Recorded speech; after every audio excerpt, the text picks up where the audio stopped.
this is where it all began.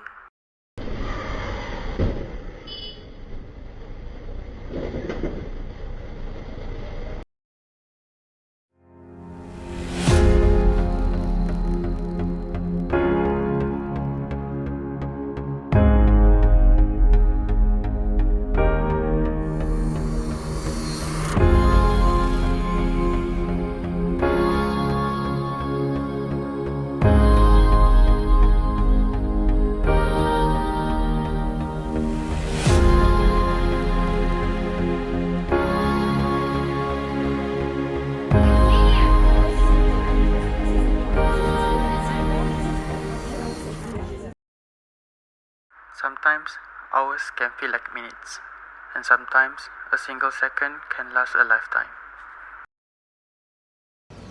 So here's a tragic story of one Miss Amy who recently becoming a widow. She lost her husband in a car accident on 1st November 2023. And today we will share with you, the audience, on how Miss Amy was able to win a compensation amount from an insurance company through a mediation process.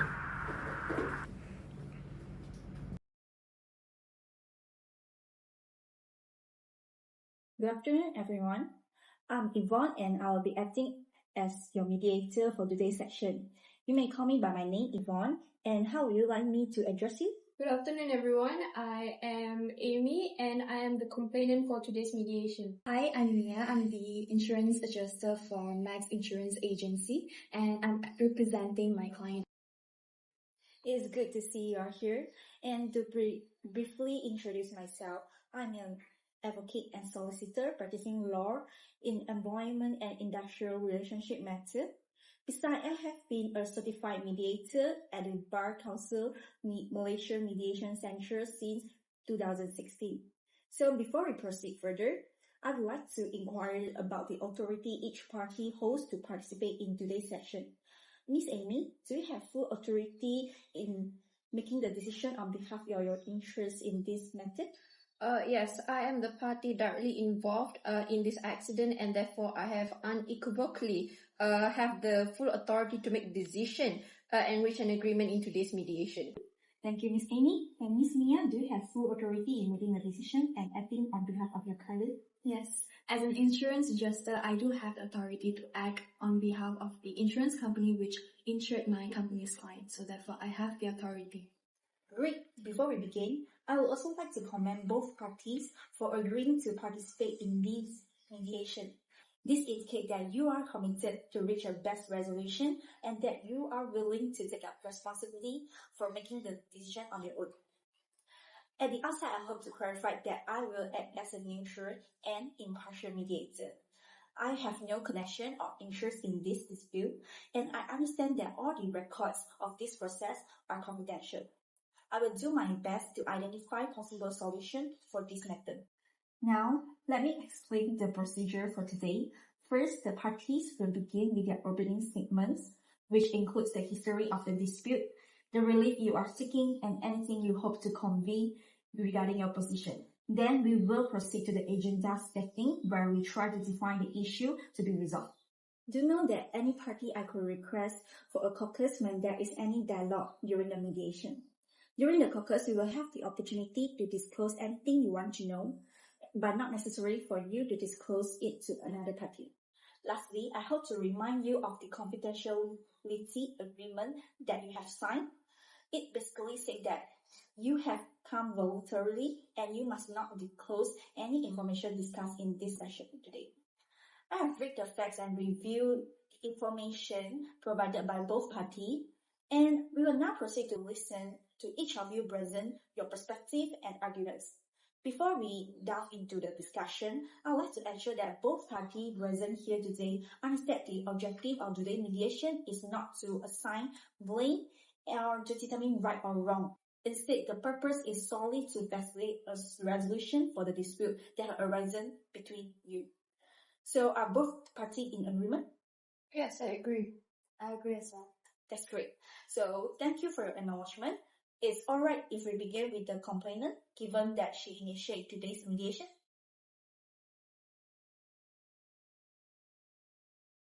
So to briefly recap, I lost my only source of income because I lost my husband in the accident.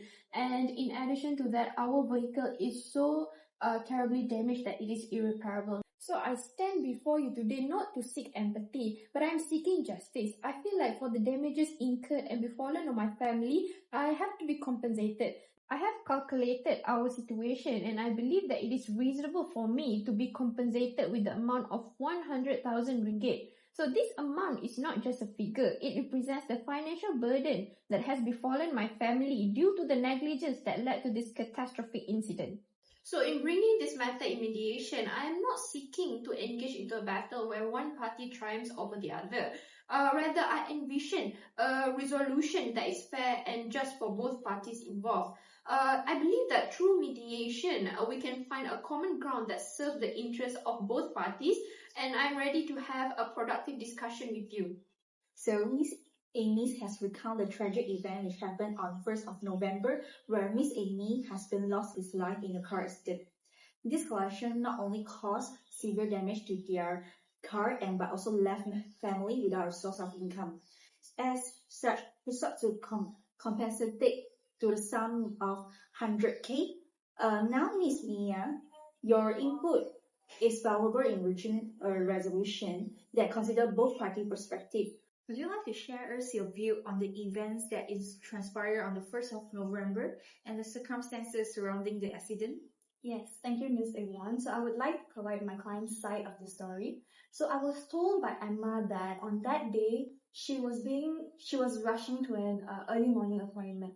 She did admit that she was exceeding the speed limit, but due to a malfunctioning brake, she couldn't bring her car to stop in time, resulting in the accident.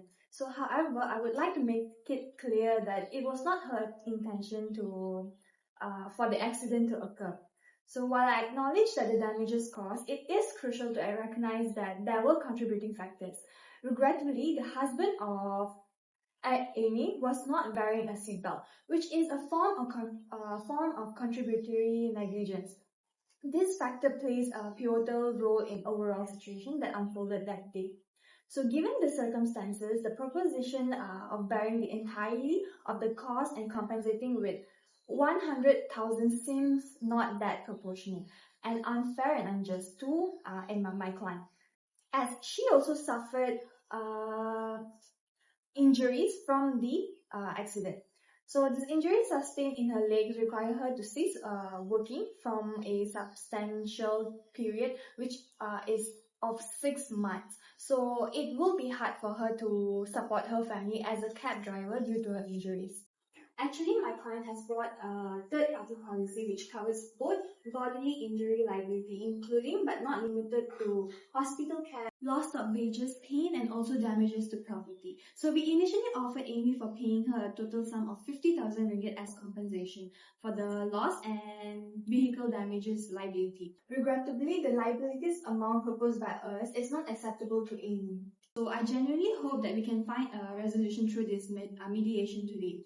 My aim is not prolonging this situation, but to arrive to a fair and reasonable conclusion that considers the intricacies of both of our perspectives. So I appreciate your understanding and hope that the issues between us may be resolved in this mediation today. So in this mediation, we hope to address the issue as follows. First, we need to explore the question of responsibility for the accident.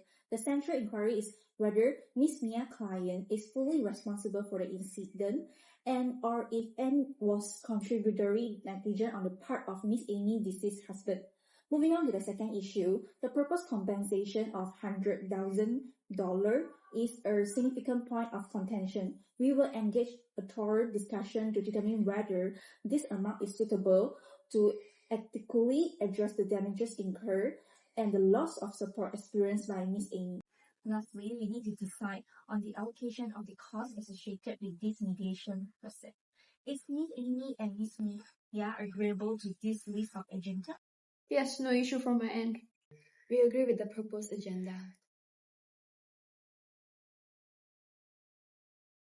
Great, let's proceed with the first agenda of today. So in regard to the first agenda, I think your client should bear the full responsibility given her admission of exceeding the speed limit and the brake malfunction. So this action directly lead to the death of my husband. So even if he was not wearing a seatbelt, the severity of the consequences would not have been so catastrophic if she had not overspeed. So I believe that your client's action was the primary cause of this tragedy. I acknowledge your perspective, but it is important to consider that seatbelt is a crucial safety measure, regardless the circumstances. While I regret the consequences of the accident, the responsibility for wearing a seatbelt falls on your husband, and you cannot just put the blame on my client. Of course, I know the importance of safety measures, but my husband's untimely death could have been prevented if she had not exceeded the speed limit. So the severity of this collision and its consequences could be traced back to that critical action. Therefore, from here, I believe that it is only fair that she had the greater share of this responsibility. I empathize with your pain and acknowledge that my client's overspeeding was a contributing factor to the accident. However, I still maintain that safety measures such as wearing a seatbelt are crucial. It is not a matter of shifting blame and but recognizing that multiple factors played an important role in this strategy, and I am open to reaching a solution that takes account shared responsibility. Thank you both for your openness to finding common ground. As we navigate through the remaining agenda items, let's keep this cooperative spirit in mind. Now let's turn our attention to second agenda item, the proposed compensation of 100K for damages and loss of support. Ms. Amy, would you like to express your thoughts on why this amount is deemed suitable for addressing the damages and loss your family has experienced? Certainly. So the proposed compensation of 100,000 takes into account the direct financial losses resulting from the accident and as the sudden loss of my husband's income. So beyond the tangible losses, it acknowledges the emotional toll on our lives, grief counseling, funeral expenses, and the long-term impact on the well-being of our family. So this amount for me is a holistic reflection of the hardships we have endured. I understand the challenges faced by Amy and her family, but the proposed 100K is not proportionate, especially considering the shared responsibility we have acknowledged. It is important to break down the components of this amount and assess whether it aligns with the actual damages incurred for a clearer picture. For instance, we should consider the direct financial impact, the funeral expenses, and the ongoing support needed. Okay, fine. Let me provide you a breakdown. So the proposed amount accounts for the loss of income, estimated future earnings, medical expenses, funeral expenses, and the intangible aspects like the emotional trauma endured by my family. So it is a comprehensive approach that attempts to cover the multifaceted impact of the accident. So are you being clear enough now? Calm down. I do empathize with the emotional trauma. However, the estimated earning for the future might not be accurately determined. Additionally, the ongoing support needed can be addressed through periodic payments rather than a lump sum payment. So I propose that we consider a more detailed breakdown to ensure a fair assessment of the actual damage. Miss Mia, you have to know that beyond the immediate financial losses, the proposed amount accounts for a long-term impact on our family's financial stability. It's not just about covering the immediate expenses, but also ensuring that we can navigate the future without the primary breadwinner. So this compensation is an investment in our family's ability to rebuild and move forward. I understand the need for stability, Miss Amy, but a lump sum may not be the most responsible way to address it. I think we should still explore alternatives that balance immediate support with long-term sustainability. Look, I have tried to be understanding. But this constant resistance to the proposed compensation is unacceptable. So, the future of my family is at stake here. We need that 100,000 to secure our financial stability. Your insistence on a structured approach is just a delay tactic. Delay tactic? No, it's called being responsible. I am not going to hand over a lump sum payment just because of the consequences. We need a more pragmatic solution that addresses your immediate needs without jeopardizing our financial responsibility. Pragmatic, responsible. My husband is gone because of your client's reckless driving and you are lecturing me on responsibility? Her actions caused this, and now you are playing games with your future. Reckless driving, your husband was the one who is not wearing the seatbelt. That is his negligence and not my client's. And do not act like your family is the only one suffering. My client has also been out of work for months because of this mess. It is her brake malfunction that caused this mess. If she had taken care of her vehicle, we would not be here. I have lost my husband, my kids have lost their father, and all you can think about is your inconvenience. It is not about inconvenience. My client has lost too. She has been stuck at home, unable to work because of her injuries. And now you want her to bear all the financial burden? It is not fair for her. Fair? What happened to fairness when she crashed into us? She took away my husband and now you are trying to help her dodging her responsibilities. Responsibilities? You want to talk about responsibilities? How about taking responsibilities for not asking your husband to wear a seatbelt? That is a basic responsibility, isn't it? Don't you dare blame my husband for your client's mistake. He would be alive if she hadn't drive her car like a maniac. Alright. Miss Amy and Miss Mia, please calm down. Yelling at each other wasn't solve anything. And I have noticed that both of you are getting upset if discuss any further of this. So I shall now call for caucus with Miss Amy, and later I will have another session with Miss Mia. Miss Amy, shall we? Sure. So Miss Mia, please feel free to step outside for a short break.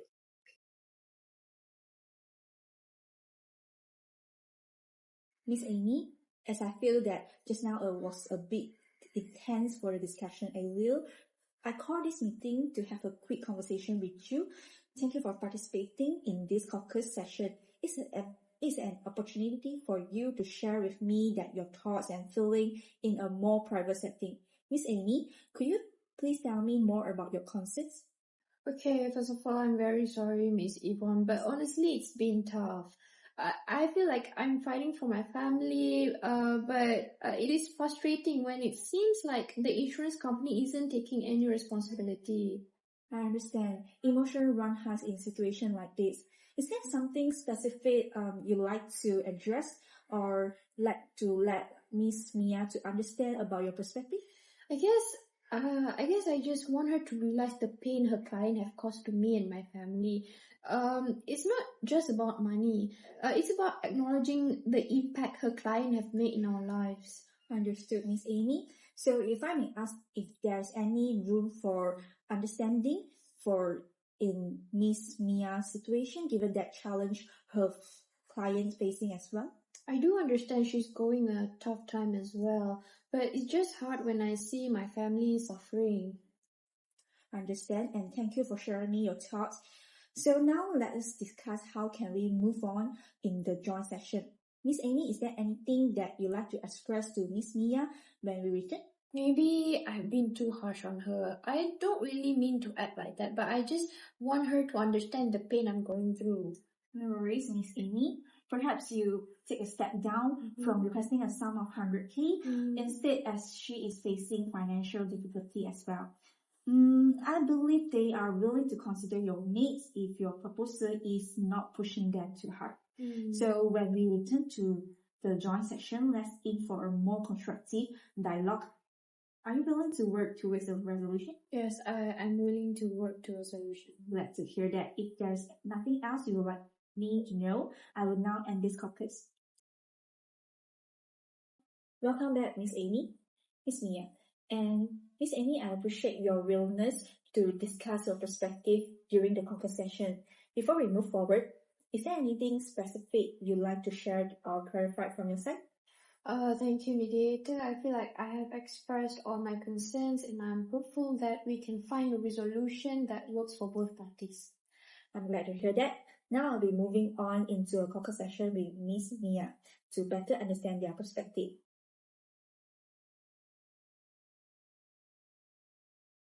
Miss Mia, before we delve into details, I'd like to understand the perspective of the insurance company. Could you share with me that your clients and your thoughts which representing the insurance company on the current situation and key consideration for the site? Sure. From the insurance company standpoint, our primary concern is to just ensure fair and reasonable solution while also considering our policyholders. We do understand the impact on the complainant. However, we also need to be mindful of our responsibilities, where we cannot just give out a lump sum of payment requested by the complainant. I appreciate the perspective.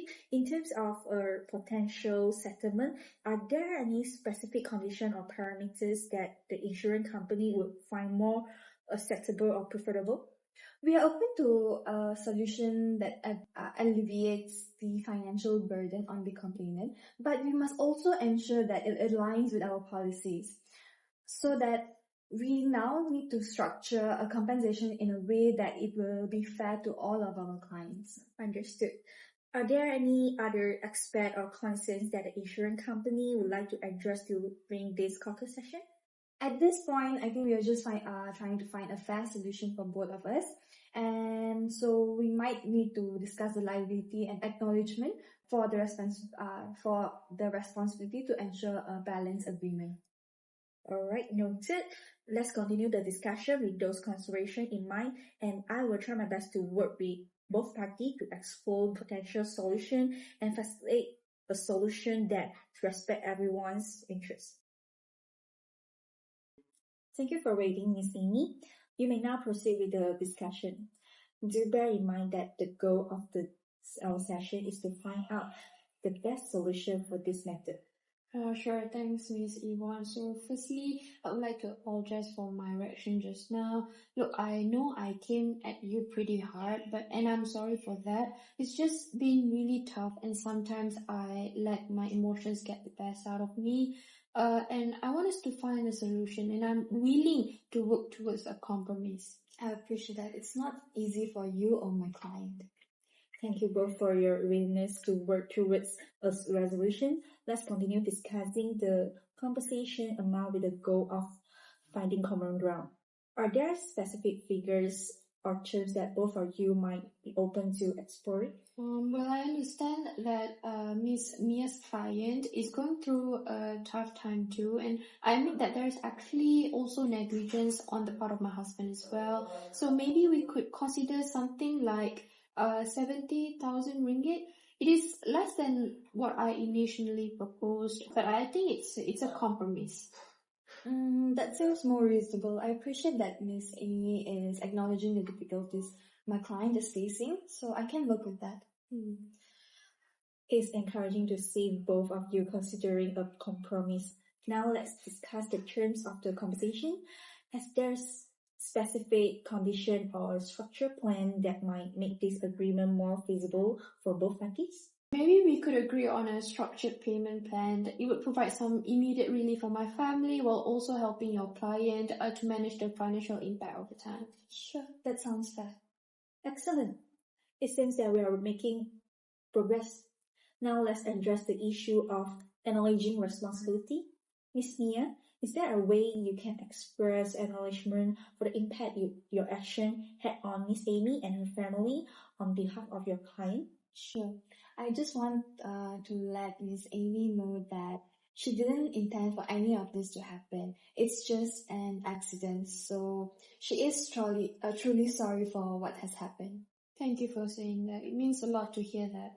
It's a positive step towards understanding each other's perspectives. If there's no other issue, we shall now move to Agenda 4.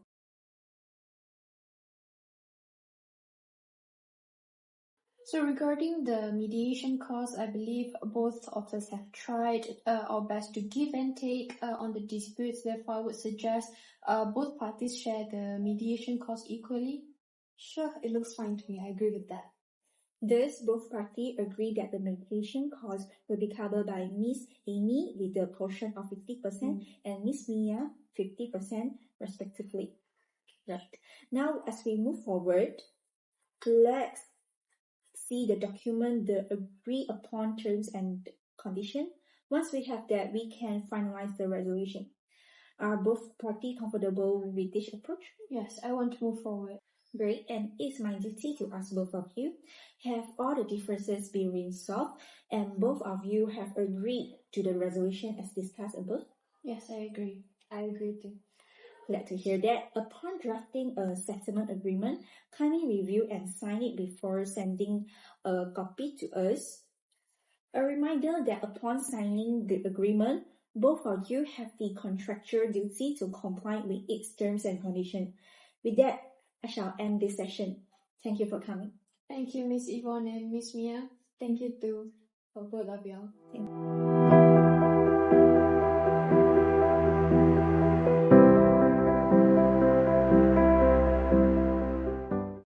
And how would like you?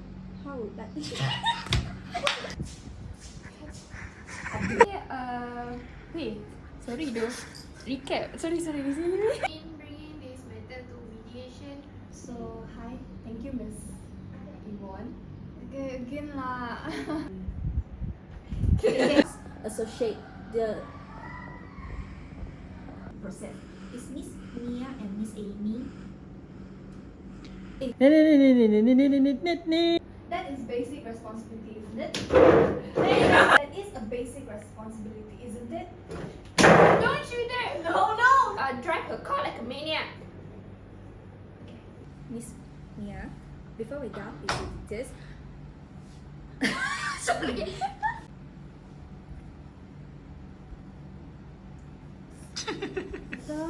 acknowledging responsibility, Miss Mia, is there a way